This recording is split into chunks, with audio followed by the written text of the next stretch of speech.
بسم الله الرحمن الرحيم.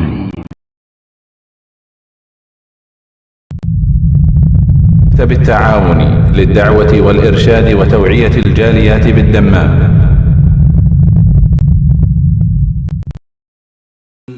الله يتوفى الأنفس حين موتها والتي لم تمت في منامها فيمسك التي قضى عليها الموت ويرسل الأخرى إلى أجل مسمى إن في ذلك لآيات لقوم يتفكرون.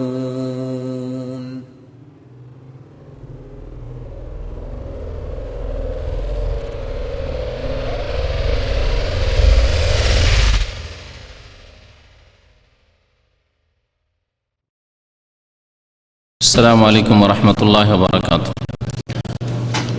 إن الحمد لله نحمده ونستعينه ونستغفره ونعوذ بالله من شرور أنفسنا ومن سيئات أعمالنا من يهده الله فلا مضل له ومن يضلله فلا هادي له وأشهد أن لا إله إلا الله وحده لا شريك له وأشهد أن محمدا عبده ورسوله صلى الله تعالى عليه وعلى آله وصحبه وسلم تسليما كثيرا.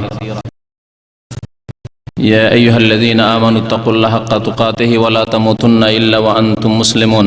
يا أيها الناس اتقوا ربكم الذي خلقكم من نفس واحدة وخلق منها زوجها وبث منهما رجالا كثيرا ونساء واتقوا الله الذي تساءلون به والأرحام إن الله كان عليكم رقيبا. يا أيها الذين آمنوا اتقوا الله وقولوا قولا سديدا يصلح لكم أعمالكم ويغفر لكم ذنوبكم ومن يطع الله ورسوله فقد فاز فوزا عظيما. أما بعد فإن خير الحديث كتاب الله وخير الهدي هدي محمد صلى الله عليه وسلم وشر الأمور محدثاتها وكل محدثة بدعة وكل بدعة ضلالة وكل ضلالة في النار. أعوذ بالله من الشيطان الرجيم. بسم الله الرحمن الرحيم.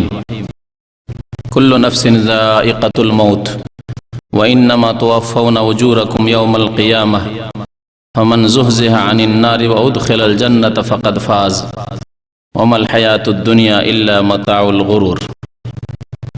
মহান আল্লাহর সমস্ত প্রশংসা যে আল্লাহ পাক রব্বুল আলামিন হায়াত এবং মওত সৃষ্টি করেছেন, যাতে রয়েছে আল্লাহ পাক রব্বুল আলামিনের উদ্দেশ্য মানব জাতিকে পরীক্ষা করা।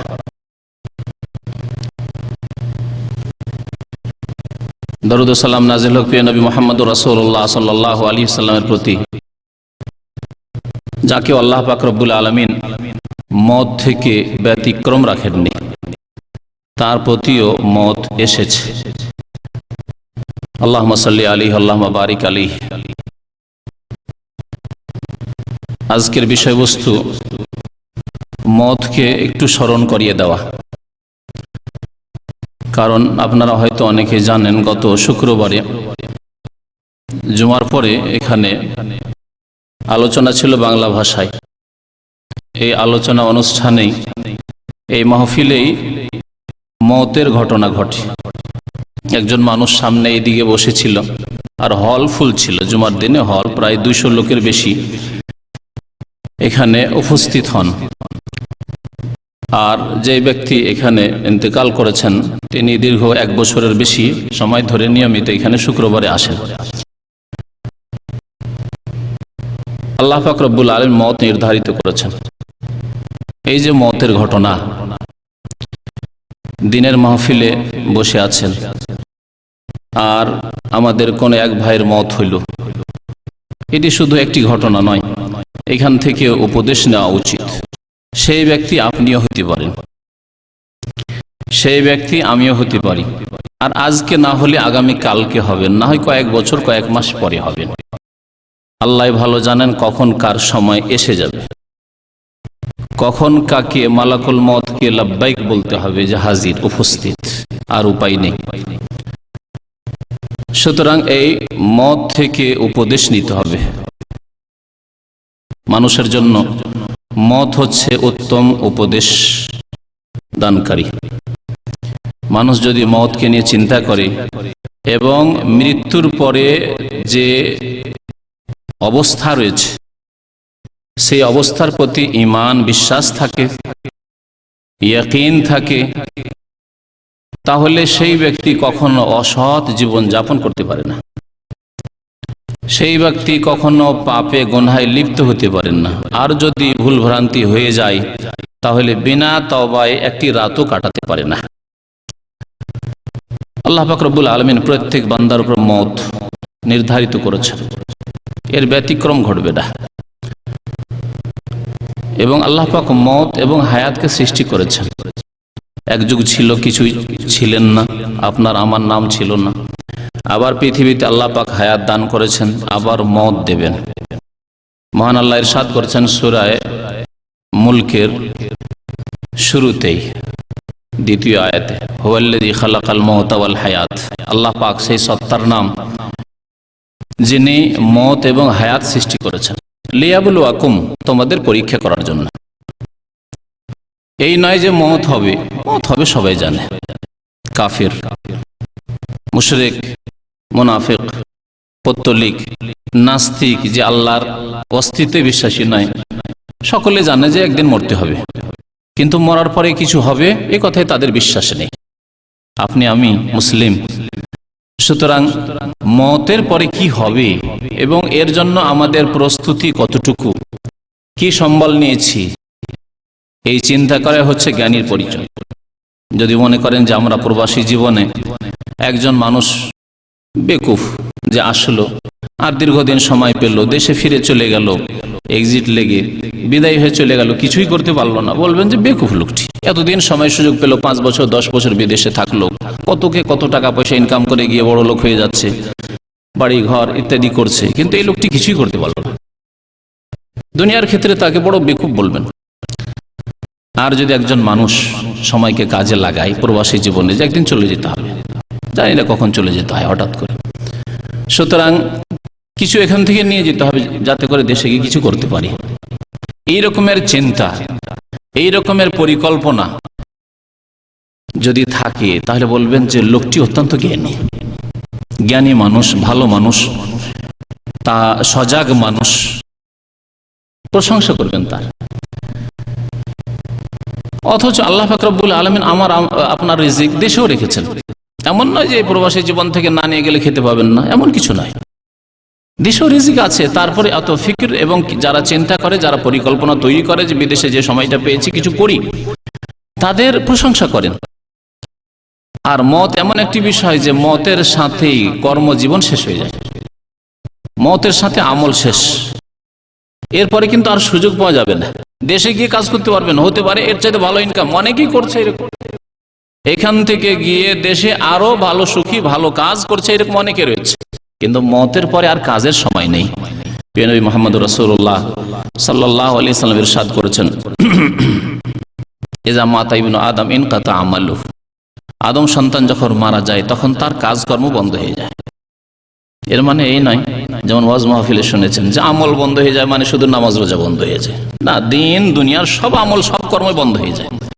যেমন একজন লোকের নামাজ, আল্লাহ পাক যদি আজকে কোনো ভাই মত নির্ধারিত রাখেন রাত্রে, তাহলে এশার নামাজই হচ্ছে শেষ নামাজ, আর ফজরের সুযোগ হয়তো পাবেন না। যেমন নামাজ শেষ নামাজ হয়ে গেছে, আর সুযোগ নেই, তেমনি জিকির আজকারও শেষ, তেমনি ভালো কথা বলাও শেষ, তেমনি কালকে সকালে ডিউটি করাও শেষ, নিজের ব্যবসা বাণিজ্যে যোগদান করা, হিসাব নিকাশ করা শেষ। ইনকাতা আমালুহু, কাজকর্ম বন্ধ হয়ে গেছে। এই মওত, আমাদের যে ভাইয়ের মওত এসেছে, আলোচনা মওতের দিকে যাওয়ার আগে বলি যে এটি একটি মুসিবত, এবং মুসিবতের ক্ষেত্রে সে মুসিবত কারো হালকা হোক কারো ভারী হোক, যদি আপনার আপনজন হইতো, সেই দিন দেখলাম এক ভাই তার প্রতিবেশী, গ্রামের হয়তো প্রতিবেশী, চিটাগাং এলাকার ভাই, আর এবং কর্মক্ষেত্রের সঙ্গী একেবারে ভেঙে পড়লো কাঁদতে। এইরকম অবস্থা যদি আপনার আব্বা মারা যান, আপনার ভাই মারা যায়, আপনার যদি ছেলে মেয়ে মারা যায়, আপনার স্ত্রী মারা যায়, তাহলে আপনার অবস্থা তাই হবে। মনের অবস্থা, সে বাহ্যিক যতই আপনি ধৈর্য ধরার চেষ্টা করেন, কিন্তু মনের অবস্থা অবশ্যই এরকম হবে যে আপনি শোকে ভেঙে পড়বেন। নবী করিম সাল্লাল্লাহু আলাইহি ওয়াসাল্লাম শোকের ক্ষেত্রে সুন্নতি তরিকা শিখিয়েছেন। মুসলিম উম্মতের যে কোনো ভাইয়ের ইন্তেকাল মুসলিম জাতির জন্য শোক। আল্লাহ পাক রব্বুল কোরআনে কারীমে ইরশাদ করেছেন, আল্লাযীনা ইযা আসাবাতহুম মুসিবা ক্বালু ইন্না লিল্লাহি ওয়া ইন্না ইলাইহি রাজিউন। এতে যেমন শোকের ক্ষেত্রে সান্ত্বনা দেওয়া রয়েছে, তেমনি নিজেকে প্রস্তুত করা রয়েছে। আমরা কিন্তু এই আয়াতের দোয়া পড়তে সবাই অভ্যস্ত। আমাদের দেশের কি নারী, কি পুরুষ, কি ছোট বড় সকলেই জানে যে কেউ মারা গেলে, কেউ যদি মারা যায় আর হঠাৎ করে সংবাদ আসে ইন্না লিল্লাহি ওয়া ইন্না ইলাইহি রাজিউন পড়তে জানেন, কিন্তু উদ্দেশ্য কি, অর্থ কি, কি বললাম, কি বুঝলাম, আমার জীবনে কি পরিবর্তন আসলো? জিরো।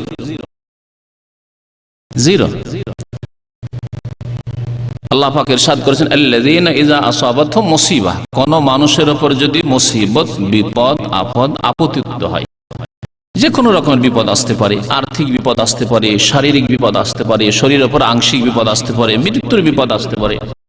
আল্লাহ পাক অনির্দিষ্ট বিপদের কথা বলেছেন, মুসিবা। তখন তারা বলে ইন্না লিল্লাহ, নিশ্চয় আমরা সকলে আল্লাহ, নিশ্চয় আমরা সকলে আল্লাহ, ওয়া ইন্না ইলাইহি রাজিউন, এবং নিশ্চয় আমরা তার দিকেই প্রত্যাবর্তিত হব, তার কাছে আমাদেরকে ফিরিয়ে নিয়ে যাওয়া হবে, আমাদেরকে সেখানেই ফিরে যেতে হবে, আল্লাহ পাকের দরবারে ফিরে যেতে হবে, আল্লাহ পাকের সামনে হাজিরা দিতে হবে, জবাবদেহি করতে হবে, হিসাব দিতে হবে এই জীবন সম্পর্কে। যে দুটি কথা বললাম, যে এই দোয়া, কোরআনী দোয়া ইন্না লিল্লাহি ওয়া ইন্না ইলাইহি রাজিউন, এই পড়াতে যেমন সান্ত্বনা রয়েছে, ইন্না লিল্লাহ, আমরা সকলে আল্লাহ। তাহলে মৃত ব্যক্তির আত্মীয় স্বজন, আপনজন, বন্ধু বান্ধব, তাদেরকে যেন সান্ত্বনা দিয়েছেন, আমরা সকলে আল্লাহ, আমরা সকলে আল্লাহ। আমরা তাহলে আমাদের মালিক নই, আমার ছেলে মেয়ের মালিক আমি নই, আমার স্ত্রী, আপনার স্ত্রী, আত্মীয় স্বজন, বাবা ভাই, এদের মালিকানা আমাদের হাতে নেই। ইন্না লিল্লাহ, আমরা সকলে আল্লাহ পাকের। এবং আল্লাহ পাক যখন দিয়েছেন, আল্লাহ পাকের নীতিমালা হচ্ছে যে ওয়া ইন্না ইলাইহি রাজিউন, তিনি আবার ফিরিয়ে নেবেন এই আমানত, ফিরিয়ে নেবেন আল্লাহ পাক রব্বুল আলামিন। দুনিয়ার ক্ষেত্রে যদি আপনার কাছে আমি 10,000 রিয়াল রাখি, যে ভাই আমার কাছে নিরাপত্তা আর অভাব, সুতরাং আপনি টাকাটা আমানত রাখুন, আপনি 10 দিন রাখলেন, কি 6 মাস রাখলেন, বছর রাখলেন, বা 10 বছরই রাখলেন, কি আপনার খুব মায়া হয়ে গেছে। তারপরে যদি বলেন এতদিন আমার কাছে টাকাটা আছে আর খুব মায়া হয়ে গেছে, আমি দেব না, জায়েজ হবে আপনার জন্য? সকলে বলবে যে না, হারাম। আপনি অপরের টাকা নিয়ে আছেন, 10 বছর থাকলো আপনার কাছে, ইচ্ছা করলে আপনি হয়তো ভিতর আপনি তা দিয়ে অনেক উপকৃত হয়েছেন, নিজের ব্যবসায় লাগিয়েছেন, যখন অসুবিধা পড়েছেন সেটা কাজে আপনার ব্যবহার করেছেন, এখন আপনার আমানত ফিরিয়ে চাওয়া হয়েছে, দাও আমার টাকা ভাই, আপনার কাছে রেখেছিলাম, এখন দাও, আমি দেশে যাব, আমি জমি কিনবো, আমার কাজ আছে। আজকাল অধিকাংশ মানুষ কিন্তু টাকা হাতে চলে গেলে মনে করে যে এটা আমার প্রপার্টি, আমার সম্পদ, ফিরিয়ে দিতে বড়ই ভারী লাগে, ফিরিয়ে দিতে বড়ই ভারী লাগে। আমাদের জীবনটা ওইরকম হয়ে গেছে মওতের ক্ষেত্রে। আল্লাহ পাক রব্বুল আলামিন আমাদের এই আত্মা দান করেছেন, আমাদের দেহ দান করেছেন, আমাদের জীবনের বিভিন্ন ভোগের বস্তু আল্লাহ পাক রব্বুল দান করেছেন, সমস্ত নিয়ামত আল্লাহ পাক দান করেছেন। বলছেন এই নিয়ামত তোমার কাছ থেকে ফিরিয়ে চাই, আব্দুল্লাহ তোমার সময় শেষ হয়ে গেছে, এই তোমার আত্মা আমি ফিরিয়ে চাই। যদি বলেন না না না, এই লোকটির 28 বছর বয়স হয়েছে, 30 বছর বয়স হয়েছে, না না না, কেমন কথা, আমার ছেলে মাত্র 5 বছর 7 বছর, এখন স্কুল কলেজে লেখাপড়া করছে, এর কিছু ফলই খেতে পেলাম না, না, ফিরিয়ে দেওয়া হবে না, যুক্তিসঙ্গত নয়। কারণ আল্লাহ পাকের দান, আমার আমানত আপনার কাছে 1 মাস রাখি, আর 6 মাস রাখি, আর 10 বছর রাখি, আমার ইচ্ছা, যখন ইচ্ছা আমি চাইবো আপনাকে দিতে হবে। এটি হচ্ছে শরীয়ত। আল্লাহ পাক রব্বুল আলামিন এই শিক্ষাই দিয়েছেন, ইন্না লিল্লাহি, আমরা সকলে আল্লাহর, ওয়া ইন্না ইলাইহি রাজিউন, এবং আমাদেরকে অবশ্যই আল্লাহর কাছে ফিরে যেতে হবে। যেই দিন যার ডাক আসবে, ছেলের ডাক আসবে, আপনার স্ত্রীর ডাক আসবে, বাবা মায়ের ডাক আসবে, আপনার আপনজন যাকে ছাড়া 1 মিনিট আপনি থাকতে পারেন না, ডাক আসবে, আপনাকে এই ডাকে সাড়া দিতে হবে, আল্লাহর আমানত ফিরিয়ে দিতে হবে। তো এই ছিল আয়াতে কোরআনে মুসিবতের সময়। নবী করিম সাল্লাল্লাহু আলাইহি সাল্লামের হাদিসে রয়েছে, কোন মানুষের যদি মৃত্যু ঘটে, নবী করিম সাল্লাল্লাহু আলাইহি সাল্লাম এই দোয়াটি বলতেন, ইন্না লিল্লাহি মা আখাযা, এই দোয়া এবং তার সাথে সাথে সান্ত্বনা। কারণ আরবি ভাষা তাদের মাতৃভাষা ছিল, যেমন দোয়াও ছিল সামনে, তেমনি সান্ত্বনাও ছিল। ইন্না লিল্লাহি মা আখাযা, আল্লাহ পাক যা নিয়ে নিয়েছেন, মানে আত্মা নিয়ে নিয়েছেন, অমুক ব্যক্তিকে ইন্তেকাল করিয়ে দিয়েছেন, অমুক ব্যক্তির জান কবজ করে নিয়েছেন, প্রাণ শেষ করে দিয়েছেন। ইন্না লিল্লাহি মা আখাযা, যা নিয়েছেন আল্লাহ পাক রব্বুল আলামিন তার আল্লাহর, ওয়ালাহু মা আতা, এবং আল্লাহ পাক যা দান করেছেন তাও তার। আমার কাছে যা আছে, দীর্ঘদিন ধরে আছে, সারা জীবন ধরে আছে, তাও আল্লাহ পাক রব্বুল আলামিন, আমার নয়। ওয়া কুল্লু শাইইন ইনদাহু বিআজালিন মুসাম্মা, এবং প্রত্যেক বস্তু আল্লাহ পাকের নিকট নির্দিষ্ট সময়ের জন্য রয়েছে।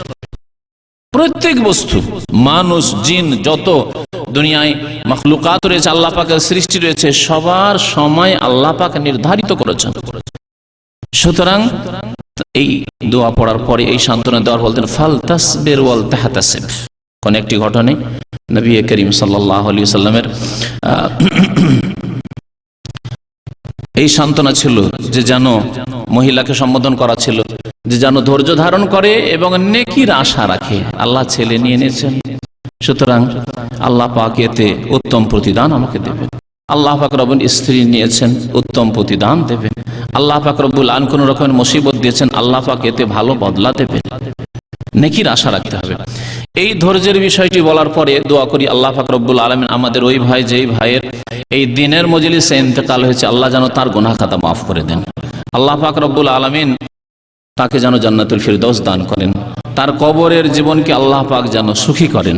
আল্লাহ পাক রব্বুল আলামিন তার আত্মাকে যেন ইল্লিন স্থান দান করেন। তারপরে দ্বিতীয় বিষয়টি যা বলবো তা হচ্ছে দিনের অনুষ্ঠান, দিনের মাহফিলে কারো যদি ইন্তেকাল হয়, তাহলে তার জন্য সুসংবাদ রয়েছে, তার জন্য সুসংবাদ রয়েছে। ইন্তেকাল না হইলেও যেখানে সুসংবাদ রয়েছে, দিনের মাহফিলে যেখানে আল্লাহ পাকের কথা, তার রাসূল সাল্লাল্লাহু আলাইহি সাল্লামের কথা আলোচনা করা হয়, সেখানে যদি কেউ উপস্থিত হয়, তাদের জন্য সুসংবাদ রয়েছে। তাহলে সেই মাহফিলেই যদি ইন্তেকাল হয়ে যায়, সেই মাহফিলে যদি বিদায় নেই দুনিয়া থেকে, তাহলে তার জন্য অবশ্যই সুসংবাদ রয়েছে। নবী করিম সাল্লাল্লাহু আলাইহি সাল্লামের এই মর্মে বেশ কিছু হাদিস রয়েছে। আজকে ওই বিষয়গুলি বিস্তারিত আলোচনা করব না, শুধু একটি কথা বলছি। নবী করিম সাল্লাল্লাহু আলাইহি সাল্লাম যারা দিনের মাহফিলে হাজির হয়, তাদের জন্য 4টি ফজিলতের কথা বলেছেন।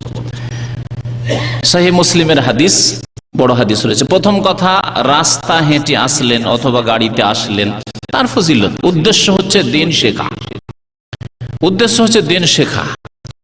সৎ উদ্দেশ্য নিয়ে আসলেন, কাছে থেকে আসেন, দূরে থেকে আসেন, যত দূর থেকে আসবেন তত বেশি আল্লাহ পাক রব্বুল আলামিন নেকি দেবেন। কদমে কদমে, কদমে কদমে আল্লাহ পাক গুনাহ খাতা মাফ করবেন, কদমে কদমে আল্লাহ পাক মর্যাদা উঁচু করবেন। এবং তার সাথে শুনুন, নবী করিম সাল্লাল্লাহু আলাইহি ওয়াসাল্লাম ইরশাদ করেছেন, মান সালাকা তারিকান ইয়ালতামিসু ফিহি ইলমান সাহহালাল্লাহু লাহু বিহি তারিকান ইলাল জান্নাহ। যেই ব্যক্তি এমন রাস্তা হেঁটে আসলো বা অতিক্রম করে আসলো, যেই রাস্তার শেষ গন্তব্য স্থান হচ্ছে ইয়ালতামিসু ফিহি ইলমান, ইলম শিখার জন্য, আল্লাহ সম্পর্কে, আল্লাহর দ্বীন সম্পর্কে, আল্লাহ রাসূল সাল্লাল্লাহু আলাইহি ওয়াসাল্লাম সম্পর্কে কোরআন হাদিসের জ্ঞান হাসিল করার জন্য আসলো। আল্লাহ পাকের ইবাদত বন্দেগী কেমন করে করব, আল্লাহ পাকের সাথে আমাদের সম্পর্ক আরো মজবুত কি করে হবে, আল্লাহ পাক রব্বুল আলামিন আমাদের উপরে কি করে সন্তুষ্ট হবেন, ইলম শিখে আমলে পরিণত করব, এই উদ্দেশ্যে যেই ব্যক্তি আসলো রাস্তা অতিক্রম করে, আল্লাহ পাক কি দেবেন তাকে? সাহহারাল্লাহু লাহু বিহি তারিকান, আল্লাহ পাক তার রাস্তাকে সহজ করে দেবেন, তার রাস্তাকে আল্লাহ পাক সহজ করে দেবেন। কিসের রাস্তা? এলাল জান্নাহ, জান্নাতের রাস্তা। সুবহানাল্লাহ, জান্নাতের রাস্তাকে সহজ করে দেবেন। তাহলে রাস্তা হেঁটে যে আসলেন অথবা গাড়িতে আসলেন, যেভাবে আসেন, আল্লাহ পাক আপনার আমার রাস্তাকে যেন জান্নাতের সহজ করে দিয়েছেন। দিন শিখতে এসেছেন, আল্লাহ এবং রাসূলের কথা জানার জন্য এসেছেন এবং জানার উদ্দেশ্য হচ্ছে আল্লাহ পাক তুমি আমল করার তৌফিক দিও, তাহলে আল্লাহ পাক জান্নাতের রাস্তাকে আপনার জন্য আমার জন্য সহজ করে দিয়েছেন। বলুন আলহামদুলিল্লাহ। যে ভাইরা এখানে হাজির হতে পারছেন, এইরকমই যে কোনো দিনই মাহফিলে হাজির হতে পারছেন, বলুন আলহামদুলিল্লাহ যে আল্লাহ পাক আমাদেরকে জান্নাতের রাস্তায় চলার তৌফিক দান করেছেন। এটি আল্লাহ পাকের নিয়ামত, আল্লাহ সকলকে দেন না, অনেকে কাছে আছে আসার তৌফিক হয় না। এবং তার সাথে সাথে মনে রাখবেন যে আল্লাহ পাকের এই নিয়ামতের শুকরিয়া আদায় করতে হবে, শুকরিয়া আদায় করতে হবে। তারপরে নবী করিম সাল্লাল্লাহু আলাইহি ওয়াসাল্লাম বলছেন, ওমাজতামা কওমুন ফি বাইতিন মিন বুয়ুতিল্লাহ, রাস্তা অতিক্রম করে আসলেন, তারপরে একত্রিত হলেন, এখানে সমবেত হলেন। মাজতামা কওমুন ফি বাইতিন মিন বুয়ুতিল্লাহ, আল্লাহর কোন ঘরে, যে কোনো ঘরে, মসজিদে হোক, মসজিদ ছাড়া অন্য কোনো ঘরে হোক, যে কোনো প্রতিষ্ঠানে হোক, তারা একত্রিত হইল। ইয়াতলুনা কিতাব আল্লাহ, যেখানে আল্লাহর কিতাবের আয়াত কোরআনে কারীম তিলাওয়াত করে, তার তাফসীর করে, তার ব্যাখ্যা করে শোনানো হচ্ছে। ওয়াতাদারাসুনাহু বাইনাহুম, এবং সেখানে একে অপরকে শিক্ষা দিচ্ছে, কেউ শিক্ষা দিচ্ছে, কেউ শিক্ষা দিচ্ছে। কোরআন এবং হাদিসের, আল্লাহ এবং তার রাসূলের কথার দর্স হচ্ছে। ওয়াতাদারাসুনা বাইনাহুম ইল্লা নাযালাত আলাইহিমুস সাকিনা, সেখানে আল্লাহর পক্ষ থেকে প্রশান্তি নাযিল হয়, প্রশান্তি নাযিল হয়। আজকালকার জামানায় মনে রাখবেন, আজকালকার জামানা হচ্ছে টেনশনের জামানা। আজকালকার যুগ হচ্ছে মানসিক রোগের, মানসিক পীড়ার যুগ। অধিকাংশ মানুষ আর্থিক সচ্ছলতা থাকা সত্ত্বেও মানসিক পীড়ায় ভুগছে, যা অস্বীকার করার নয়। বিভিন্ন কারণে, হয় আর্থিক সচ্ছলতা আছে হয়তো, কিন্তু পাড়া প্রতিবেশীর সাথে, অথবা যারা সাথে চাকরি করে তাদের সাথে, অথবা বসের সাথে শত্রুতা, বিরোধ, টেনশন, অশান্তি, সবসময় কাজে গেলে অশান্তি, বাড়িতে আসলে অশান্তি, এই অশান্তি ফিল করছে। আর না হলে পারিবারিক অশান্তি, বেহায়া বেপর্দা সমাজের কারণে। স্ত্রী পর্দা করে না, স্ত্রী আল্লাহকে ভয় করে না, স্ত্রী তার মান ইজ্জতের হেফাজত করে না, তার স্বামীর মান সম্মানকে রক্ষা করে না, এই টেনশনে অনেকেই ভুগছে। এগুলি হচ্ছে আজকালকার আকস্মিক মৌতের কারণ। আর আরেকটি সমস্যা হচ্ছে আর্থিক সমস্যা। অনেকের, আমাদের দেশের মানুষের আর্থিক সমস্যা আছে, যতটুকু প্রয়োজন মেটাতে পারছেন না, আর মন চাইছে অনেক কিছু। মনেও যদি পরিতৃপ্তি থাকতো, যেটিকে কানাত বলা হয়, তাহলে হার্ট অ্যাটাক হতো না, তাহলে মানসিক পীড়া হতো না। কিন্তু আমাদের মন হচ্ছে খাই খাই, মন হচ্ছে আরো চাই।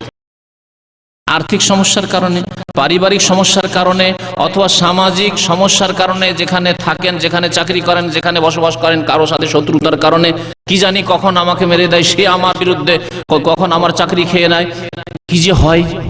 এই বিভিন্ন রকমের টেনশনে থাকার কারণে আজকাল আকস্মিক মত, আকস্মিক মত। আল্লাহ পাক রব্বুল আলামিনের কাছে দোয়া করেন, আল্লাহ পাক যেন আমাদের এই সব পেরেশানি দূর করে দেন, আল্লাহ পাক যেন দুনিয়াতেও সুখী করেন, আল্লাহ পাক যেন আখিরাতে সুখী করেন। বলছিলাম যে মতের আগে এর ফজিলত শেষ হয়নি। নাজালাত আলাইহিমুস সাকিনা, শান্তি নাযিল হয়।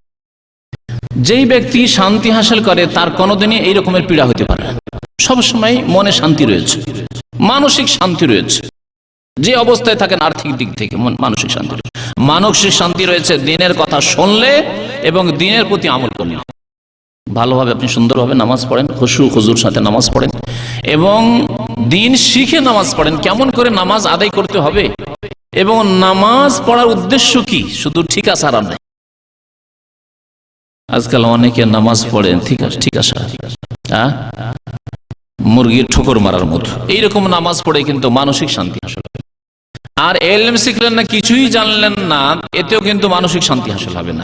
দিন শিখতে হবে, শিখার পরে আল্লাহ পাক রব্বুল আলামিন ইবাদত বন্দি করতে হবে, চোখ খুলে যে আমি কোন পথের উপরে আছি, আমি সঠিক পথের উপর আছি, আমি সিরাতে মুস্তাকিম, যার দোয়া 5 ওয়াক্ত নামাজে করতে বলা হয়েছে, তার উপর আছি, একটু ইয়াকিনের সাথে, নিশ্চয়তার সাথে। আমি বিভ্রান্ত নই, আমি পথভ্রষ্ট নই, আমি শিরক বিদআতে নেই, আমি কুসংস্কারে নেই। তাহলে ইলম হাসিল করতে হবে। নাজালাত আলাইহিমুস সাকিনা ওয়া হাফফাতহুমুল মালায়েকা, এবং ফেরেশতা তাদেরকে ঘিরে নেই। অসংখ্য ফেরেশতা, আল্লাহ পাক রব্বুল আলামিনের রহমতের ফেরেশতা তাদেরকে ঘিরে নেই। ওয়া গাশিয়াতহুমুর রাহমাহ, ফেরেশতা আসাই মানে হচ্ছে আল্লাহ পাক রব্বুল আলামিনের পক্ষ থেকে রহমত বরকত নিয়ে আসা। যেই মজলিসে অসংখ্য ফেরেশতা রয়েছে যাদেরকে আমরা দেখি না, কিন্তু তারা আমাদেরকে দেখেন।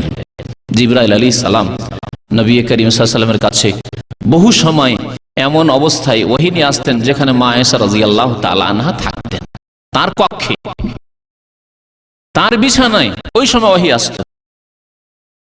নবী করিম সাল্লাল্লাহু আলাইহি ওয়াসাল্লাম বলতেন আয়েশা রাদিয়াল্লাহু তাআলা আনহাকে, জিবরাইল তোমাকে সালাম দিচ্ছে, জিবরাইল আলাইহিস সালাম তোমাকে সালাম বলছেন।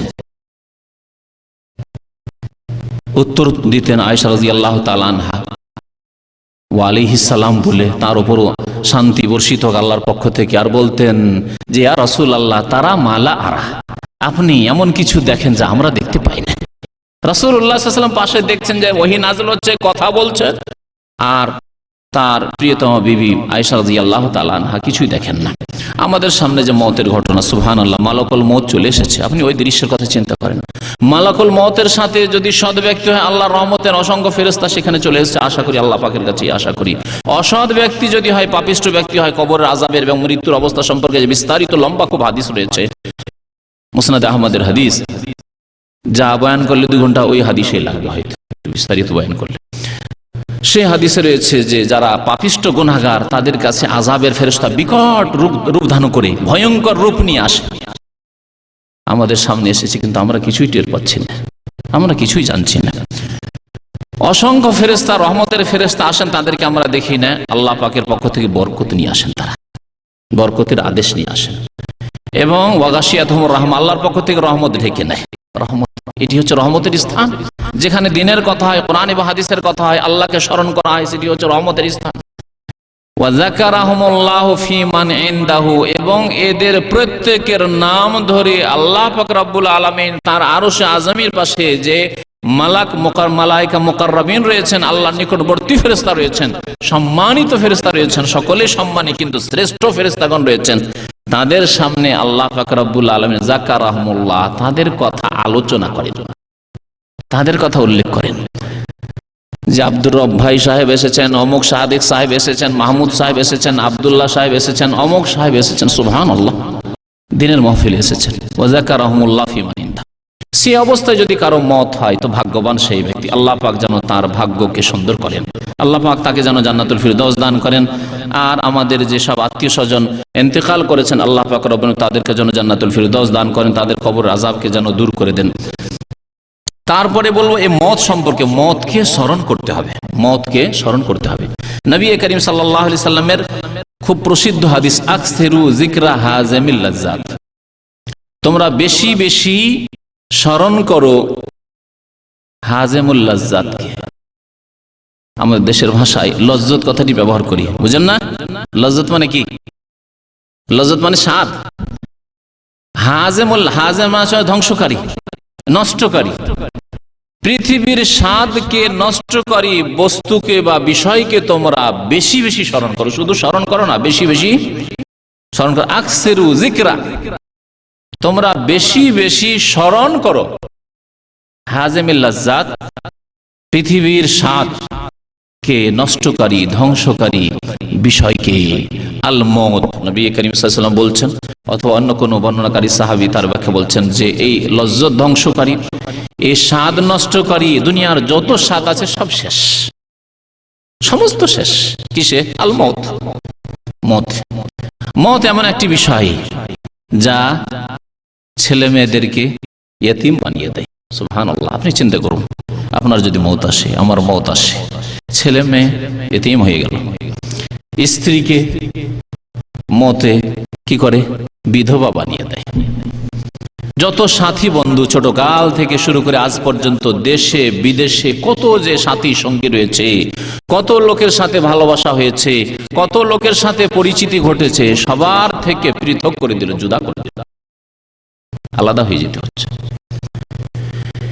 যত রকমের নিয়ামত রয়েছে, আপনার সুন্দর বাড়ি আর সুন্দর গাড়ি, আর আপনার পানাহারের বস্তু, আর আপনার চাকরি, আপনার রোজানা আয় উপার্জন, ইনকাম, সমস্ত কিছু শেষ, সমস্ত স্বাদ শেষ। দুনিয়ার আর কোনো স্বাদ নেই। এই যে স্বাদ নেই এ কথা আমরা অনুভব করি যেই ব্যক্তি মর্মান্তিক অসুখে ভুগেছে। খুব যদি এরকম মারাত্মক অসুখ হয় তখন আপনার স্ত্রীও ভালো লাগে না, নিজেকে নিয়ে এত পেরেশান, পেটের ব্যথায় পেরেশান, আপনি শরীরে যে কষ্ট তা নিয়ে পেরেশান, তখন আপনার ছেলে মেয়েও ভালো লাগে না, আপনার খাওয়া দাওয়া কিছু ভালো লাগে না, আপনার এত সুন্দর বাড়িও ভালো লাগে না। আমরা তো দুনিয়া দেখতে পাচ্ছি, কিছু অসুস্থ হলে কিছুই ভালো লাগে না। ছোট বাচ্চা আপনার 1 বছর 2 বছরের ছেলে আব্বা আম্মাকে জড়িয়ে ধরতে আসছে, সুবহানাল্লাহ। আর আপনি ওই সময় যদি আপনি খুব পেরেশান থাকেন অসুস্থতার কারণে, তাহলে মনে হবে যে দূরে সরাও, দূরে সরাও, স্পর্শ করতে ইচ্ছা হবে না। দুনিয়ার সমস্ত স্বাদ এখানেই শেষ হয়ে যাচ্ছে, বুঝতে পারছেন? তাহলে মওত যা চিরকালের জন্য আপনার দুনিয়ার সমস্ত স্বাদকে নষ্ট করে দিবে, তাকে বেশি বেশি স্মরণ করো। বেশি স্মরণ করা মানে কি? কোন এক পাগল এরকম হাদিস শুনেছিল, শোনার পরে বাংলাদেশে এক ভালো আলেম ছিলেন, বক্তা, দিনাজপুর আবু তাহের বর্ধমানী, তার একটি বই লিখেছে যে শোনার পরে ও পাগল মনে করেছে যে বেশি বেশি মদকে স্মরণ করতে বলা হয়েছে, তার মানে কি করতে হবে? মরতে হবে, মরতে হবে, মরতে হবে, মরতে হবে। ও এর তসবির মালা জপা যেমন ওই রকম মরতে হবে মালা জপা শুরু করেছে। না, মরতে হবে মরতে হবে করলেন, আর কোনো কর্মতৎপরতা নেই। এর নাম কি বেশি বেশি মওতকে স্মরণ করা? না, মওতকে স্মরণ করার উদ্দেশ্য হচ্ছে যে কোনো সময় মওত চলে আসতে পারে। সুতরাং এমন না হয় যে যেই সময় মওত আসলো সেই দিন ফজরের নামাজ পড়িনি, এমন না। সকালবেলা মওত আসলো আর ফজরের নামাজ পড়েননি। মওত যেদিন আসলো সারা রাত ফিল্ম দেখে এসেছেন, আর তারপরে মওত আসলো। মওত যেদিন আসলো সেই দিন কারো বেঈমানি আত্মসাৎ করেছেন, চুরি করেছেন, খেয়ানত করেছেন, আর ওই অবস্থায় মওত আসলো। মওত এমন অবস্থায় আসলো যে সময় বিড়ি সিগারেট মুখে আছে। বলুন তো, যেসব ভাইরা বিড়ি সিগারেট পান করায় বদ অভ্যস্ত, খারাপ অভ্যাস, তাদেরকে বলি আপনার মদ যদি বিড়ি মুখে দেওয়া, সিগারেট মুখে দেওয়া অবস্থায় চলে আসে, আপনি কি মদকে পছন্দ করেন? একজন মুসলিম হিসাবে কখনো করবেন না। এই অবস্থায় যদি পছন্দ না করেন, তাহলে যেসব লোকেরা মাদক দ্রব্য ব্যবহার করে, মদ খায়, আরো অন্যায় কাজ করে, জেনা ব্যভিচারে লিপ্ত, আল্লাহ না করে তাদের ওই অবস্থায় মদ যদি হয়, তাহলে কি পরিণাম হবে? মদকে যেই ব্যক্তি স্মরণ করবে তার দ্বারা এইরকম কোন সময় পাপ হতে পারে। বেশি বেশি দুনিয়ার সমস্ত স্বাদ নষ্টকারী বস্তু মদকে স্মরণ করো, এইভাবে স্মরণ করতে হবে। তাহলে আল্লাহ পাক রব্বুল আলামিন যা করতে বলেছেন, যেসব আমল করতে বলেছেন, ফরজ ওয়াজিব ঠিক রাখতে হবে। নবী করিম সাল্লাল্লাহু আলাইহি ওয়াসাল্লামের সুন্নাত মোতাবেক, আদর্শ মোতাবেক চলতে হবে। হারাম, নাজায়েজ কাজ, অন্যায় কাজ থেকে বাঁচতে হবে। আল্লাহর হকের ক্ষেত্রে, মানুষের হকের ক্ষেত্রে। এমন না হয় যে এমন দিনে মওত আসলো যে দিন কোনো মানুষের প্রতি অন্যায় করেছেন, এমন দিনে মওত আসলো যেই সময় আপনার আব্বা আম্মাকে অসন্তুষ্ট রেখেছে, এমন সময় মওত আসলো যেই সময় আপনার স্ত্রীর উপর জুলম অত্যাচার করেছেন, এমন সময় মওত আসলো যেই সময় হারাম খেয়েছেন। এমন না হয়। এই হচ্ছে মওতকে বেশি বেশি স্মরণ করার উদ্দেশ্য। মওতকে বেশি বেশি স্মরণ করলে আমল করবেন, কর্মতৎপর হবেন, মেহনত করবেন। একটি উদাহরণ ওলামারা দিয়েছেন যে একজন শাসক যদি কোনো আসামিকে ধরে নিয়ে আসার হুকুম দেয়, আসামি ধরে নিয়ে আসা হয়েছে, আর নিয়ে আসার পরে সেই আসামিকে ফাঁসির অর্ডার দেওয়া হয়েছে যে কাল সকালে তার ফাঁসি হবে, কাল সকালে তার ফাঁসি হবে। তার সামনে ভালো ভালো খাবার রেখে দেওয়া হয়েছে, যা খাবে খেয়ে নাও, কালকে সকালে তোমার ফাঁসি হবে। আর তাকে যেই জেলখানায় রাখা হয়েছে সেখানে তার পাশে একটি অত্যন্ত সুন্দরী মহিলাকে ছেড়ে দেওয়া হয়েছে, সুন্দরী রমণী যুবতীকে সেখানে ছেড়ে দেওয়া হয়েছে। সকালে ফাঁসি হবে, রাত্রে সেই যুবতী মেয়ে, যুবতী রমণী আপ্রাণ চেষ্টা করছে তাকে পাপে লিপ্ত করার জন্য, ব্যভিচারে লিপ্ত করার জন্য, সারা রাত ধরে চেষ্টা করলো। আপনি বলুন, যদি কোনো জেলখানার কোন আসামি থাকে আর তার পাশে এইরকম যুবতী রমণীকে, সুন্দরী রমণীকে ছেড়ে দেওয়া হয়, সে ব্যভিচারে লিপ্ত হবে কি? পারবে ব্যভিচার করতে? পারবে? কখনো পারবে না। কারণ সে মত চোখের সামনে দেখছে, তাকে শুনিয়ে দেওয়া হয়েছে, হুকুম শুনিয়ে দেওয়া হয়েছে যে কালকে সকালে তোমার ফাঁসি। আল্লাহ পাক রব্বুল আলামিন মতকে অত্যন্ত নিকটবর্তী বলেছেন। সহিহ বুখারী শরীফে একটি হাদিস রয়েছে, আবু বকর সিদ্দিক রাদিয়াল্লাহু তাআলা আনহু এবং বেলাল রাদিয়াল্লাহু তাআলা আনহু বিশেষ করে হিজরত করে আসলেন মক্কা থেকে মদিনায়। প্রথম দিকে মদিনার আবহাওয়া ভালো ছিল না, শরীরের অনুকূলে ছিল না, শরীর খারাপ হয়ে যেত, পেট বড় হয়ে যেত, আর সবসময় জ্বর থাকতো।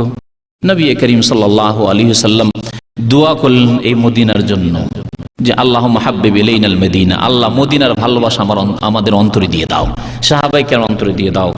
এবং এখানকার যে বালা মুসিবত আছে, এখানকার যে জ্বর আছে, এখানকার আবহাওয়া যে খারাপ, দূষিত, আল্লাহ পাকে দূষিত আবহাওয়াকে তুমি দূরে সরিয়ে দাও। ওয়ানকুল হুম্মাহা ইলাল জোহফা, জোহফা যেটি হচ্ছে শাম দেশের মিকাত, বর্তমান রাবেগ শহর যে সৌদি আরবে রয়েছে, রাবেগ শহরের পাশে জোহফা এলাকাটি বিরান হয়ে গেছে, এখন রাবেগ থেকে আরামবাদ। এই জোহফা এলাকায় নবী সাল্লাল্লাহু আলাইহি ওয়াসাল্লাম হিজরত করে যখন মদিনায় প্রথম দিকে ছিলেন, তখন ওই এলাকায় কাফের মুশরিকরা বসবাস করত। ওই এলাকায় কোনো মুসলিম মুমিন ছিল না। নবী করিম সাল্লাল্লাহু আলাইহি ওয়াসাল্লাম তো আপনি আল্লাহ মদিনার এই জ্বরকে, মদিনার বালা মুসিবত আর অসুখ ব্যাধিকে ওই জোহফা নামক ওই স্থানের দিকে স্থানান্তরিত করে দাও, ওইদিকে পাঠিয়ে দাও আল্লাহ, আর মদিনাকে তুমি ব্যাধি মুক্ত করো। দোয়া করলেন। আবু বকর সিদ্দিক, বেলাল রাদিয়াল্লাহু তাআলা আনহু খুব যখন অসুখ হয়ে যেতেন, অসুখে বুঝতে পারছেন যে অসুখ যখন হয় তখন বোঝা যায় যে কি অবস্থা, মদ যেন চোখের সামনে দেখছেন, মদ যেন চোখের সামনে দেখছেন, আর দুনিয়ার কিছুতেই শান্তি হচ্ছে না, কোনো কিছুই ভালো লাগছে না আপনাকে।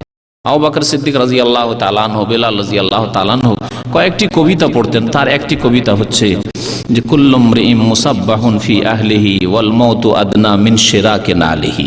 বারবার করে এই কবিতাগুলি আবৃত্তি করতেন, কবিতার আবৃত্তি করতেন, পাঠ করতেন, পড়তেন, আর পেরেশান অবস্থায় মনকে সান্ত্বনা দিতেন। পেরেশান অবস্থায় মানুষ বিভিন্ন ভাবে মনকে সান্ত্বনা দেয়। যখন অসুস্থ থাকে, যখন খুব পেরেশান থাকে, তখন মানুষ বিভিন্ন দিক থেকে মনকে সান্ত্বনা দেওয়ার চেষ্টা করে।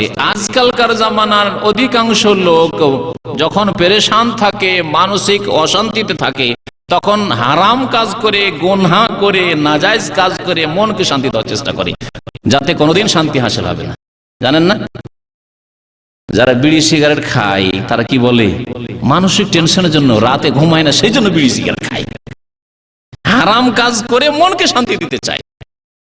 এক।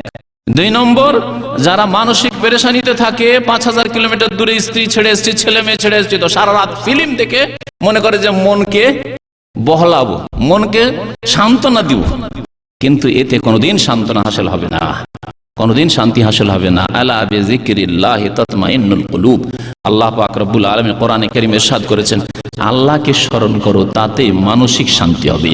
আল্লাহ পাক তুমি যে অবস্থায় রেখেছো, আল্লাহ তোমার শুকরিয়া আদায় করি। তবে আল্লাহ তুমি আমার অবস্থা ভালো করে দাও, আল্লাহ তুমি আমার মানসিক পীড়াকে দূর করে দাও, আল্লাহ আমার যে সব অশান্তি রয়েছে, আল্লাহ তুমি অশান্তি দূর করে দাও। বিযিকরিল্লাহ, আল্লাহকে স্মরণ করেন, ইলম শিখে আমল করেন, আল্লাহকে ডাকেন, আল্লাহকে স্মরণ করেন, তাতেই মনের শান্তি হাসিল হবে।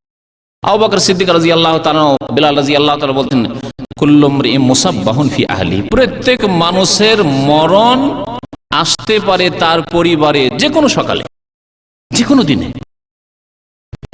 যে কোনো সময় মওত আসতে পারে। ওয়াল মাউতু আদনা মিন শিরাকি নালিহি। আর মওত এমন একটি বস্তু যা মানুষের জুতা স্যান্ডেলের বাধা ফিতার চাইতেও নিকটবর্তী।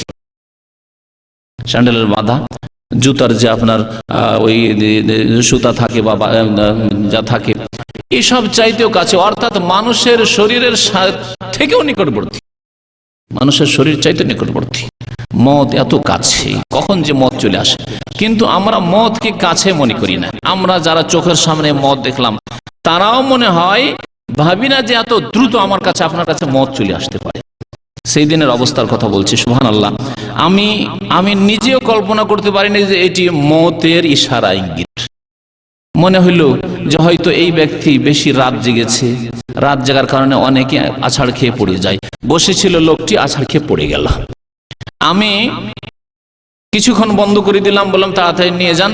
নিয়ে যাওয়ার পরে চিকিৎসার ব্যবস্থা করেন বলে দিয়ে আবার আলোচনা শুরু করে দিলাম। কারণ ভাবলাম যে এরকম ঘটনা আমার জীবনে অনেক ঘটেছে। মদিনা ইউনিভার্সিটিতে দেখেছি যে ছাত্র সারা রাত ধরে, কয়েকদিন ধরে রাত্রে আর ঘুমাই না, মেহনত করে, পড়ে করে পরীক্ষা লিখতে লিখতে আছাড় খেয়ে চেয়ার থেকে পড়ে গেল, বেহুশ হয়ে গেল। আবার কিছুক্ষণ পরে তার হুঁশ ফিরে আসলো, আবার তাকে নিয়ে আসা পরীক্ষা হলে বসানো হলো। নামাজ পড়তে আরেকবারে ঘটনা, নামাজ পড়ছে আসরের নামাজে, কয়েকদিন ধরে পরীক্ষার সময় ছিল, ঘুমায়নি, যার ফলে এমন ক্লান্ত ছিল যে আসরের নামাজে লোকেরা রুকুতে গেছে, আছাড় খেয়ে পড়ে গেছে, বেহুশ অবস্থা। তা আমি এইভাবে ধরেছিলাম যে হয়তো এইরকম কিছু হবে বা সামান্য কিছু হবে, পড়ে গেছে, লোকটিকে নিয়ে যান। কিন্তু সুবহানাল্লাহ, মাত্র 10 মিনিট হয়নি, তারপরে অ্যাম্বুলেন্স আসলো, আসার পরে বললো যে মারা গেছে। অলমত আদনা মিন শিরাকে নালি, মত যে কত কাছে। সুতরাং মতকে স্মরণ করা মানে জিন্দেগির সংশোধন করা আল্লাহর হস্তে। যে ভুল ভ্রান্তিগুলি আল্লাহর হকের ক্ষেত্রে, মানুষের হকের ক্ষেত্রে হচ্ছে, সংশোধন করে ফিরে আসেন। কামিয়াব ওই ব্যক্তি, যেই ব্যক্তি নিজেকে পৃথিবীতে সংশোধন করে নিতে পারলো, নিজেকে ভালো করে নিতে পারলো এবং দোষ মুক্ত হয়ে যেতে পারলো তওবার মাধ্যমে, আল্লাহর দিকে ফিরে আসার মাধ্যমে। আল্লাহ, উল্টো দিকে আমার মুখ ছিল, আমি অনেক অন্যায় কাজ করেছি, হারাম নাজায়েজ কাজ করেছি, আল্লাহ আর অন্য অন্যায় কোনো কাজ করব না, তওবা করছি তোমার দরবারে, আল্লাহ পাক তুমি তওবা কবুল করো। আল্লাহ পাক তাদের তওবা কবুল করেন যারা দ্রুত তওবা করে। সুম্মা ইয়াতুবুনা মিন করিব, আল্লাহ পাক ইরশাদ করেছেন, গুনাহ হয়ে গেছে, ভুল হয়ে গেছে, দ্রুত তওবা করে, আল্লাহ তুমি মাফ করে দাও। এক্ষুনি কারোর সাথে ঝগড়া হয়ে গেল, সাথে সাথে কিছুক্ষণের মধ্যে, যাতে করে 10-15 মিনিটের মধ্যে আপনার অনুভূতি আসে যে আমি ভুল করেছি, আমার বেশি ভুল আছে, সুতরাং আমি তার কাছ থেকে মাফ চেয়ে নেব। মানুষের কাছে মাফ চেয়ে নিলাম, আল্লাহ পাকের কাছে মাফ চেয়ে নিলাম, আল্লাহ আমার পক্ষ থেকে একটু বাড়াবাড়ি হয়ে গেছে, আল্লাহ তুমি আমাকে মাফ করে দাও। এই হচ্ছে সংশোধন। মানুষের হকের ক্ষেত্রে আমাদেরকে সংশোধন হইতে হবে, আল্লাহর হকের ক্ষেত্রে সংশোধন হইতে হবে। কত ভাইরা রয়েছেন যাদের আত্মীয় স্বজনদের সাথে খারাপ সম্পর্ক রয়েছে, প্রতিবেশীর লোকদের সাথে খারাপ সম্পর্ক রয়েছে এবং সীমালঙ্ঘন, বাড়াবাড়ি আপনার পক্ষ থেকে রয়েছে। সংশোধন কোথায়? মুখে বললেই হবে যে মরতে হবে না, সংশোধন করতে হবে। বলে আজকালকার মানুষকে পারা যায় না, ফজর নামাজ পড়ানো যায় না, মানুষকে সংশোধন করতে হবে। আল্লাহ পাক রব্বুল আলামিনের গুরুত্বপূর্ণ ইবাদত, যার নামাজের সংশোধন হয়েছে বাকি জীবনে সংশোধন হতে পারে, যার নামাজের সংশোধন নেই বাকি জীবনে সংশোধন হতে পারে না। সুতরাং মতকে স্মরণ করা মানে মতকে অত্যন্ত নিকটবর্তী জেনে সবসময় ভালো অবস্থায় থাকা।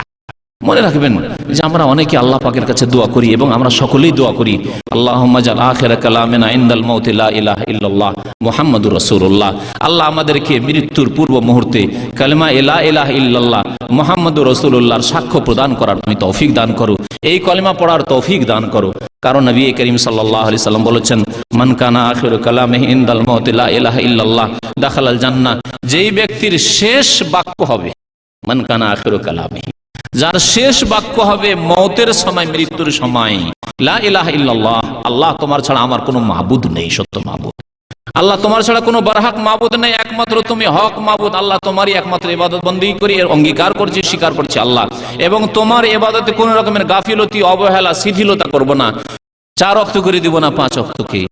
এই অঙ্গীকার নিয়ে যেই ব্যক্তি মারা গেল এবং এর প্রমাণ করার চেষ্টা করলো যে আমি প্রমাণ করছি আল্লাহ তুমি যে আমার মাবুদ এবং তোমার আমি ইবাদত বন্দেগী করছি, এর প্রমাণ দিচ্ছি 5 ওয়াক্ত নামাজ পড়ে, শেষখানে যদি কালেমা লা ইলাহা ইল্লাল্লাহ পাঠ করতে পারে, দাখালাল জান্নাহ, জান্নাতে প্রবেশ করবে। কেমন করে আপনি কালেমা লা ইলাহা পড়া তৌফিক পাবেন? যখন তখন 5 মিনিট 10 মিনিট পর পর মুখে সিগারেট থাকবে আর ভাবছেন যে আমি মওতের সময় লা ইলাহা ইল্লাল্লাহ পড়তে পাবো। আপনি প্রত্যেক রাত্রে আপনি ফিল্ম দেখবেন আর আপনি খেতে বসলেই আপনার টিভি অন করতে হবে, তারপরে খাওয়া দাওয়া শুরু হবে। ঘরে ঢুকলে প্রথম কাজ হচ্ছে টিভি চালু করা, আজকালকার অধিকাংশ মুসলিমদের অবস্থা। আর আপনি আশা করেন যে লা ইলাহা ইল্লাল্লাহ মুহাম্মাদুর রাসূলুল্লাহ পড়ার আল্লাহ পাক তৌফিক দেবেন আপনাকে। আপনি ফজর নামাজ পড়লেন না, আর আপনার মতো লোককে আল্লাহ পাক রব্বুল আলামিন লা ইলাহা ইল্লাল্লাহ শেষখানে পড়া তৌফিক দেবেন। আর এই লা ইলাহা ইল্লাল্লাহ আল্লাহ পাক রব্বুল আপনাকে মৃত্যুর বলবেন, কারণ মুনাফিকরাও বলেছে ইযা জাআকাল মুনাফিকুনা ক্বালু নাশহাদু ইন্নাকা লা রাসূলুল্লাহ ওয়াল্লাহু ইয়ালামু ইন্নাকা লা রাসূল ওয়াল্লাহু ইয়াশহাদু ইন্নাল মুনাফিকিনা লাকাযিবুন। সূরা মুনাফিকুনের শুরুর দিকের আয়াতগুলিতে। অথচ মুনাফিকরা বলেছিল হে মুহাম্মদ সাল্লাল্লাহু আলাইহি ওয়াসাল্লাম ইন্নাকা লা রাসূল, আপনি তো নিশ্চয় আল্লাহর রাসূল। কথা কি মিথ্যা ছিল? কথা তো মিথ্যা ছিল না, কিন্তু তারা যেহেতু শুধু দুনিয়ার ক্ষেত্রে কিছু পার্থিব স্বার্থ হাসিল করার জন্য এবং মদিনায় নিরাপদভাবে বসবাস করার জন্য, যাতে করে আমাদের বিরুদ্ধে কোন রকমের অ্যাকশন না হয় মুহাম্মদ রাসূলুল্লাহ সাল্লাল্লাহু আলাইহি ওয়াসাল্লামের পক্ষ থেকে, আমরা জানমাল নিয়ে হেফাজতে থাকি, কিন্তু আল্লাহর প্রতি ঈমান নেই, রাসূলের প্রতি ঈমান নেই। মুনাফিক অন্তরে কপটতা রেখে মুখে বলেছিল ইন্নাকা লা রাসূলুল্লাহ। সেজন্য আল্লাহ পাক বলেন ওয়াল্লাহু ইয়াশহাদু, আল্লাহ পাক সাক্ষী দিচ্ছেন, ইন্নাল মুনাফিকিনা লাকাযিবুন, মুনাফিকরা হচ্ছে চরম মিথ্যুকেরা। তো আপনি যখন নামাজ পড়বেন না, আপনি পাপে ডুবে থাকবেন, অন্যায় কাজ করতে থাকবেন, হারাম কাজ করতে থাকবেন, ফরজ ওয়াজিব ছাড়তে থাকবেন, আর বলবেন আশা করবেন যে আল্লাহ কলেমা পড়ার তৌফিক দাও, আল্লাহ যদি মাঝে মাঝে জপতেও থাকেন, পড়তেও থাকেন, তো আল্লাহ পাক কি বলবেন ইন্নাল মুনাফিকিনা লাকাযিবুন। তো মওতের সময়কে সুন্দর করতে হলে কালিমা লা ইলাহা ইল্লাল্লাহর সাক্ষী যেন আল্লাহ পাক দেওয়ার তৌফিক দান করে মওতের আগে, এর জন্য সব সময় ভালো অবস্থায় নিজেকে রাখার চেষ্টা করতে হবে। ভালো অবস্থায় থাকলে আল্লাহ পাকের দয়া হবে যে আমার মুমিন বান্দা, আমার নেক বান্দা, সুতরাং একে আমি ভালো অবস্থায় নেব, মালাকুল মওতকে ভালো অবস্থায় পাঠাবো। এবং অধিকাংশ সময় যদি আপনি নেকির অবস্থায়, নেক আমলের অবস্থায় থাকেন, আর বাকি কিছু সময় আছে জায়েজ অবস্থায়, হারাম অবস্থায় নাই। কারণ এমন কিছু সময় আছে যে সময় বৈধ অবস্থায়, জায়েজ অবস্থায় থাকতে হবে। জায়েজ অবস্থায় থাকলেও হাদিসে রয়েছে যে আপনাকে আল্লাহ পাক রব্বুল আলামিন ইবাদতের নেকি দেবেন, ইবাদতের নেকি দেবেন। একটা লোক যদি ইবাদতের নিয়ত নিয়ে ঘুমায় যে আল্লাহ যদি রাত্রে উঠার তুমি তৌফিক দাও, আল্লাহ তুমি তৌফিক দাও, আমি চেষ্টা করব, আর উঠে আমি তাহাজ্জুদ পড়বো, উঠে আমি 2 রাকাত নামাজ পড়বো, আল্লাহ তোমাকে আজকে ডাকবো, তোমার কাছে দোয়া করব, এই নিয়ত নিয়ে শুয়েছেন। আপনি রোজা রাখেন, আপনি নামাজ পড়েন, আপনি সুন্নত নফল নামাজগুলি নিয়মিত ভালো করে পড়েন, ফরজ তো পড়েননি। মুসাফির হলেন, সফরে গিয়ে আপনি সুন্নত পড়তে পারলেন না, সফরে গিয়ে আপনি কসর করলেন, সফরে গিয়ে আপনি অনেক ক্ষেত্রে অনেক ইবাদতে আপনার দুর্বলতা পারলেন না আপনি সফরের কারণে বা অসুস্থতার কারণে। নবী করিম সাল্লাল্লাহু আলাইহি ওয়াসাল্লাম বলেছেন সুস্থ থাকা অবস্থায় এবং মুকিম বাড়িতে থাকা অবস্থায় যে সব নেকি করতে, সবগুলি নেকি সে পেতে থাকবে। ওই রকমই আপনি যদি নেকির নিয়ত নিয়ে থাকেন, আল্লাহ পাক নেক অবস্থায় আপনাকে নেবেন, এবং নেকি হইতে আছে জায়েজ অবস্থায় থাকলেও। তো মওতকে স্মরণ করার উদ্দেশ্য হচ্ছে নেক আমলে তৎপর হওয়া, ভালো কাজে তৎপর হওয়া, আল্লাহ পাকের হকে যেন কোনো রকমের ত্রুটি না থাকে, মানুষের হকের ক্ষেত্রে কোনো ত্রুটি না থাকে। আপনার চোখের সামনে আপনি হিসাব করেন, নবী করিম সাল্লাল্লাহু আলাইহি ওয়াসাল্লাম বলেছেন হাসিবু ক্বাবলা আন তুহাসাবু, তোমাদের হিসাব নেওয়ার আগে নিজের হিসাব নাও, যে আমার কাছে মানুষ কি কোনো টাকা পয়সা পাবে, কোন মানুষের কি আমি বেঈমানি করে রেখেছি, টাকা পয়সা জমি জায়গা ইত্যাদি, কোন মানুষকে আমি কষ্ট দিয়ে অন্যায় করে রেখেছি, আমার পক্ষ থেকে সীমা লঙ্ঘন, বাড়াবাড়ি, জুলম হয়েছে, অন্যায় করে রেখেছি, তার সাথে কথাবার্তা বন্ধ করে রেখেছি, এবং আমার পক্ষ থেকে ভুল ত্রুটি এইরকম করে রেখেছি। এগুলি হচ্ছে নিজের মুহাসাবা করা, নিজের আত্মসমালোচনা করা, আত্মপর্যালোচনা করা, এবং নিজের হিসাব নিকাশ কষা তোমাদের হিসাব নেওয়ার আগেই। জানেন মওতের সাথে সাথে কবরে যখন পৌঁছে দেওয়া হবে, হিসাব শুরু হয়ে যাবে, আল্লাহ পাকের কাছে হিসাব হবে, সংক্ষিপ্ত হিসাব শুরু হবে। তার আগে নিজের হিসাব করে নাও, কারণ আমল বন্ধ হয়ে গেছে, মওতের সাথে সাথে আমল বন্ধ হয়ে গেছে। আল্লাহ পাক রব্বুল আলামিন যেন আমাদেরকে নেক আমলের তৌফিক দান করেন, আল্লাহ পাক আমাদের গুনাহ খাতা যেন মাফ করেন, আমাদের খাতেমা বিল খাইর করেন, শেষ অবস্থা যেন আল্লাহ পাক আমাদের ভালো করেন। আল্লাহ তোমার দরবারে তওবা করে ফিরে আসার আমাদেরকে তৌফিক দান করো। আল্লাহ আমাদের গুনাহ খাতা তুমি মাফ করে দাও, আল্লাহ আমাদের মাতা পিতার গুনাহ খাতা মাফ করে দাও, আমাদের আত্মীয় স্বজনদের গুনাহ খাতা মাফ করে দাও।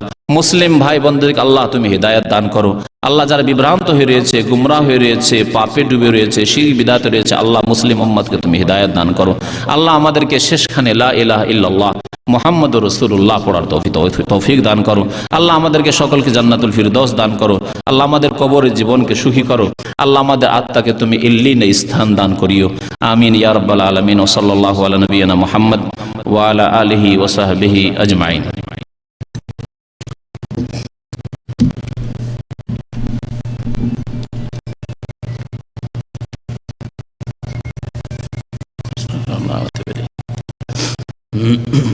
ঠিক কে যেন শরীরের উপর চাপ দেয়, এ থেকে বাঁচার উপায় কি? এটা কি জিন? এক ভাই বলেছেন যে ঘুমিয়ে থাকা অবস্থায় অনেক সময় শরীরের ওপর চাপ দেয় কোনো কিছু, এতে থেকে বাঁচার উপায় কি? ঠিক আমার দেশের লোকেরা কি বলে, হ্যাঁ, বোবাই চেপে ধরা। বোবা মানে তো বোবা বুঝছেন, তো বোবা আমাদের দেশীয় ভাষা। এটি শয়তানের পক্ষ থেকে মানুষকে পেরেশান করা। যদি কোনো মুমিন মুসলিমের হয় তাহলে মুমিন মুসলিমকে পেরেশান করছে, আর কাফের বেদিনের তো হইতেই পারে, পাপিষ্ট গুনাহগারদের তো হইতেই পারে। ভালো মানুষ নামাজি মানুষকে অনেক সময় পেরেশান করে। এই ক্ষেত্রে আপনি শুয়ে আছেন কোথায় দেখতে হবে, বিশেষ করে এমন জায়গায় যেখানে সাধারণত কোনো মানুষ ঘুমায় না, সেই জায়গায় ঘুমাবে না, ছাদের উপর। এই বিল্ডিং এর ছাদের উপরে ঘুমান। এবং আমার জিন্দেগিতে আমি পরীক্ষা করেছি, একবার আল কাসিমের ছাদের উপরে গরমের সময় ভাবলাম ছাদের উপরে একটু বাতাস টাতাস লাগবে, ছাদের উপরে ঘুমিয়ে গেলাম। আমি ঘুমিয়ে বারবার দোয়া পড়তে আছি, কিন্তু আমাকে মনে হচ্ছে কয়েকবার টেনেই ফেলে দিব। এটা আমার সাথে হয়েছে, বারবার আমাকে পেরেশান করছে। তার মানে ওখানে ছাদের উপর ওরা খেলাধুলা, জিনেরা খেলাধুলা করে, তার আমার ঘুমিয়ে যাওয়া মানে তাদের ডিস্টার্ব আছে, বরদাস্ত করতে চাইছে না, সুতরাং আমাকে মানে কোন রকম ভাবে এখানে তাড়াতে চাইছে। 3বার 4বার যখন আমার সাথে এরকম হয়ে গেল, তখন ভাবলাম যে না, এখানে শোয়া যাবে না। নিচে গেলাম, কিছুই নেই। আবার নিচে গিয়ে নিজের যখন রুমে শুয়ে গেলাম, কিছুই নেই। তো আপনি ঘুমাবার ক্ষেত্রে খেয়াল রাখবেন যে আপনি ঘুমাচ্ছেন কোন জায়গায়। বিশেষ করে যারা ঘরে পাপ করছেন, ঘরে ফিল্ম নোংরা ছবি দেখছেন আর ওখানে ঘুমাইছেন, তো এই স্বাভাবিক হওয়া। কারণ পাপের জায়গায় শয়তান থাকে, নাপাকি জায়গায়, পাপের জায়গায় শয়তান থাকে। আপনি পাপ মুক্ত করেন আপনার রুমকে। অনেকে রুমে ছবি রেখেছেন, মানুষের ছবি বা কোনো প্রাণীর ছবি, হারাম। এইরকম যদি থাকে তাহলে দোয়া পড়ে অনেক সময় কাজ হবে না, দোয়া পড়েও কাজ হবে না। আর নবী সাল্লাল্লাহু আলাইহি ওয়াসাল্লাম বলেছেন যে তোমরা যখন ঘুমাবে দরজা জানালা বন্ধ করে, জানালা খুলে শুইলে জিন জাতি ও শৃঙ্খল জাতি, বদমাইশ জাতি অধিকাংশ তাদের, সুতরাং আপনার সাথে বদমাইশি করতে পারে। তাহলে জানালা দরজা এসব বন্ধ করে শোয়াটাই ভালো। তারপরে যেসব সুন্নতি জিকির আজকার মানে দোয়া রয়েছে ঘুমাবার পূর্বে, সেগুলি পড়বেন। তার মধ্যে একটি হচ্ছে আয়াতুল কুরসি, সহিহ বুখারী শরীফ হাদিস। আর আয়াতুল কুরসি মাশাআল্লাহ আমাদের দেশের মানুষের আমল আছে, কি সুন্নতি কি বিদআতি মানুষ সবার আমল আছে। সহিহ বুখারী শরীফ হাদিস যে কোন মানুষ যদি বিছানায় যাওয়ার সময়, আবু হুরায়রা রাদিয়াল্লাহু তাআলা আনহুকে আবার জিনে শিখিয়েছে, এটা জিনের তালিম আর সাব্যস্ত রেখেছে নবী করিম সাল্লাল্লাহু আলাইহি ওয়াসাল্লাম। না হলে জিনের তালিম হাদিস হইতো না। নবী করিম সাল্লাল্লাহু আলাইহি ওয়াসাল্লাম বলেছেন সাদাকাকে, জিন তোমাকে কথা ঠিকই বলেছে, সত্য বলেছে, ওয়া হুয়া কাযুবুন, কিন্তু জিন হচ্ছে মহামিথ্যু, এরা বেশি মিথ্যা কথা বলে। তবে এই কথাটি খুব সত্য বলেছে, কি যে যদি আয়াতুল কুরসি পাঠ করে তুমি ঘুমাও, এই যে আওয়াইতা ইলা ফিরাশে ফাকরা আয়াতুল কুরসি, বিছানায় আসলে এখন আয়াতুল কুরসি পড়ে তুমি ঘুমিয়ে যাও ডান দিকে কাত হয়ে, তাহলে লাম ইয়াজাল আলাইকা মিনাল্লাহি হাফিজুন ওয়ালা ইয়াকরুবুকা শাইতান, সর্বদা আল্লাহর পক্ষ থেকে তোমার হেফাজতকারী ফেরেশতা নিযুক্ত থাকে। ফেরেশতা পাহারা দিবে, শয়তান জিন বদমাইশি করার জন্য আসবে, মারবে তাদের। বদমাইশ এই আয়াতুল কুরসি পড়েছে, এই আমার মুমিন বান্দা, সুতরাং এর হেফাজতে এই ফেরেশতা নিযুক্ত, ফেরেশতা মার দিবে। ওয়ালা ইয়াকরুবুকা শাইতান, শয়তান কাছে আসতে পারবে, শয়তান নিকটবর্তী হতে পারবে না। তাহলে একটি আমল সূরা ইখলাস, নাস, ফালাক, কুল ওয়াল্লাহু আহাদ, কুল আউযু বিল ফালাক, কুল আউযু বিরাব্বিন নাস 3বার করে পাঠ করবেন। আর মাথা থেকে শুরু করে পা পর্যন্ত যতদূর হাত যায় হাত বুলাবেন, হাত ফিরাবেন। আশা করি শয়তান আপনার ক্ষতি করতে পারবেন না। আল্লাহ ইসমে কামুত আহিয়া অভ্যাস করে নেবেন, এই দোয়া পড়ে শুনবেন। নবী করিম সাল্লাল্লাহু আলাইহি ওয়াসাল্লাম এছাড়া তাসবিহ পড়া শিখেছেন। এইগুলি বেশ কিছু জিকির আজকার পড়ে ঘুমাইলে আশা করা যায় যে শয়তান কাছে আসতে পারবে না। এর অতিরিক্ত উজু করে নেবেন। যদি দেখেন যে না তারপরে পেরেশান করার চেষ্টা করছে, আশা করি হবে না, তাহলে উজু করে নেবেন। আর যদি ঘুমের অবস্থায় এরকম পেরেশান করে, তো ওই সময় একটি দোয়া আছে, দোয়া পড়েন। দোয়া পড়ার পরে বাম দিকে থুথু ফেলবেন, ডান দিকে কাঁথি শুয়ে যাবেন। আউযু বিকালিমাতিল্লাহি তাম্মাতি মিন গাযাবিহি ওয়া ইকাবিহি ওয়া শাররি ইবাদি ওয়া মিন হামাযাতিশ শাইতানি আইয়াহযুরুন। আর আমি আল্লাহর কসম করে বলছি আপনাদেরকে, আমি পরীক্ষা করে দেখেছি, মাঝে মাঝে শয়তান যখন বিরক্ত করে বা একটা খারাপ স্বপ্ন দেখায়, বিব্রত হইলাম, খারাপ স্বপ্ন দেখে, হয়তো মানুষ খারাপ স্বপ্ন শয়তান দেখাতে পারে, সাথে সাথে বাম দিকে এই দোয়াটি পড়ে 3বার থুথু ফেলে দিলাম, তারপর ডান দিকে কাঁথি শুয়ে গেল। সারা রাত, আরো যদি 5 ঘন্টা রাত থাকে, সারা রাত আর শয়তান কাছে আসতে পারে, কোন রকমের খারাপ স্বপ্ন আর দেখাতে পারে। বাস্তব সত্য কথা বলছি। তো এই আমলগুলি করার চেষ্টা করবেন। বাড়িকে নাপাক রাখবেন না, গুনাহ দিয়ে নাপাক করবেন না, পাক রাখার চেষ্টা করবেন, বাড়িতে যেন গুনাহ না হয়। আমাদের দেশে ওয়াজ মাহফিল সমূহে মোনাজাতে বলা হয় যে এই মাহফিলের যে সওয়াবটুকু রয়েছে রাসূলুল্লাহ সাল্লাল্লাহু আলাইহি ওয়াসাল্লামের রওজাতে পৌঁছিয়ে দাও, এরকম জায়েজ কি? আমাদের দেশের এক শ্রেণীর বক্তারা, বিদাতি বক্তারা বলে যে আল্লাহ এই মাহফিলে যেটুকু নেকি হইলো এই মাহফিলের সওয়াব নবী পাকের রওজায় পৌঁছে দাও, মানে নবী সাল্লাল্লাহু আলাইহি ওয়াসাল্লামকে হাদিয়া করে দিল, গিফট করে দিল। যেমন আজকের ইনকাম যা কিছু করে নিয়ে আসলে মুজিন ভাই 150 রিয়াল ইনকাম করেছেন, এসে বলে শেখ আজকের ইনকামটি আপনাকে হাদিয়া করে দিলাম, তাহলে আপনার পকেটে কিছু থাকলো আমাকে দিয়ে দিলেন, আপনি না খেয়ে থাকেন, বা আগের যা ইনকাম আছে তা দিয়ে যদি আপনার চলে চালান, না হলে না খেয়ে থাকেন, ঠিক না? ঠিক তেমনি যেই ব্যক্তি এই কথা বললো যে আমাদের এই নেকি সব নবী পাকের রওজায় পৌঁছে দাও, আল্লাহ যদি পৌঁছিয়ে দেয় এইরকম করে, তাহলে এই লোকগুলি কাল কিয়ামতে আমল থেকে উলঙ্গ হয়ে উঠবে। কারণ কি, যে নিজের কিছুই নেই, নিজের কিছুই নেই। আর নবী করিম সাল্লাল্লাহু আলাইহি সাল্লামের আমাদের মতো তুচ্ছ লোকের আমলের প্রয়োজনও নেই, না আছে?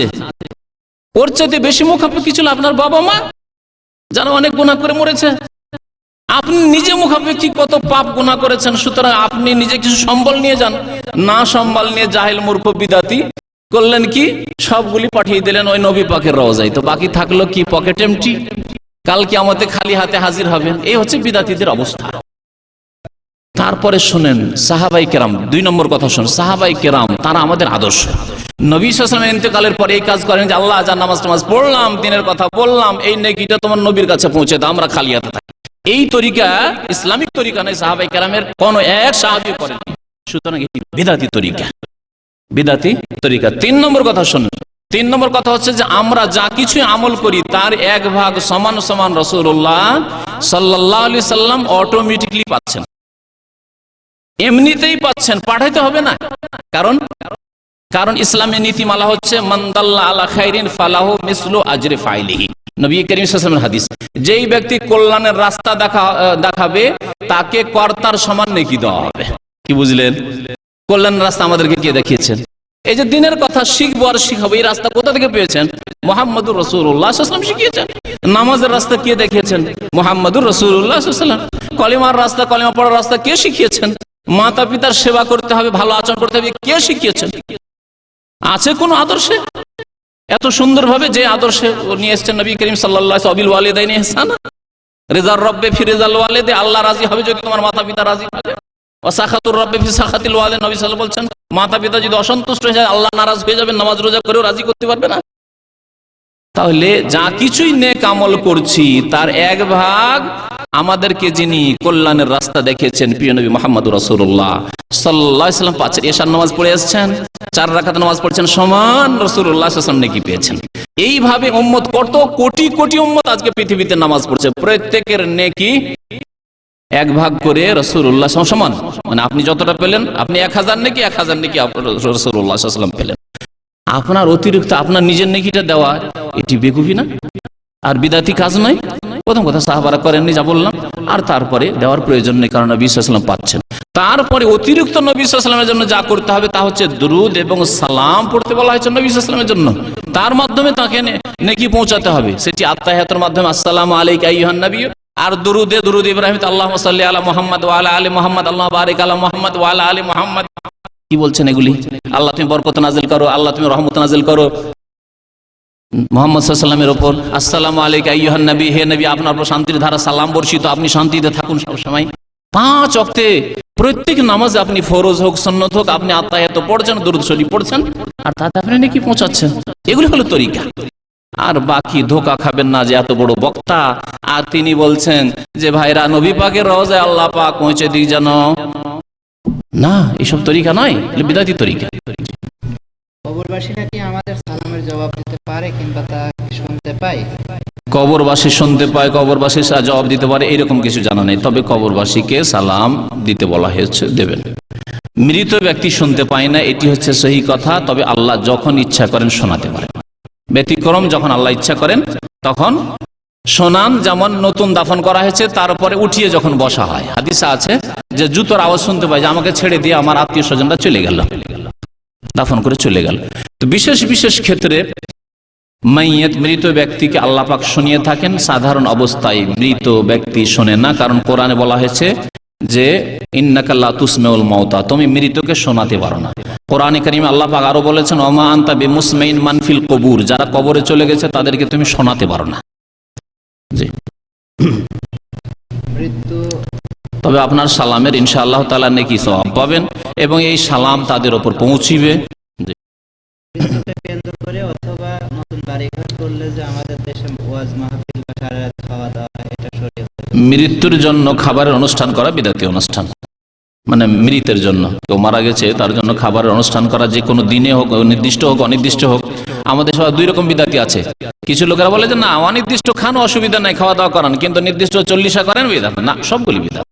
মৃতের নামে খাওয়া দাওয়া এটি হিন্দু সভ্যতা, যে ভারত উপমহাদেশের মুসলিমরা হিন্দুদের থেকে নিয়েছে, সুতরাং এটি জায়েজ নয়, বিদআত এবং বিজাতির কুসংস্কার। আর 2 নম্বর কি কথা ছিল, ঘরবাড়ি, নতুন ঘরবাড়ি তৈরি করেছেন খুশির জন্য, যদি খাওয়ান কোনো অসুবিধা নেই, বা নতুন বাড়ি ঘর তৈরি করেছি সুতরাং এখানে কিছু দিনের কথা আলেম আলেম আলোচনা, দিনের কথা, বিদাতি কথাবার্তা আবার নয়। বিদাতি আলেম নিয়ে আসবেন আর মিলাদ পড়বে, বাড়ি মিলাদ পড়া বলে, মিলাদ পড়া এইসব বিদাতি কাজ। আর তাতে বেশ কিছু নাত ইত্যাদি অতিরঞ্জন, বাড়াবাড়ি, শিরকি বিদাতি কথাবার্তা পড়ে, এইসব নাই। তবে দিনের কথা, আল্লাহ এবং রসুলের কথা যদি সেখানে শোনানো হয় কোনো দোষ নেই, লোকজন জমা হইল আর খাওয়া দাওয়া খাওয়াইলেন, কোনো অসুবিধা নেই।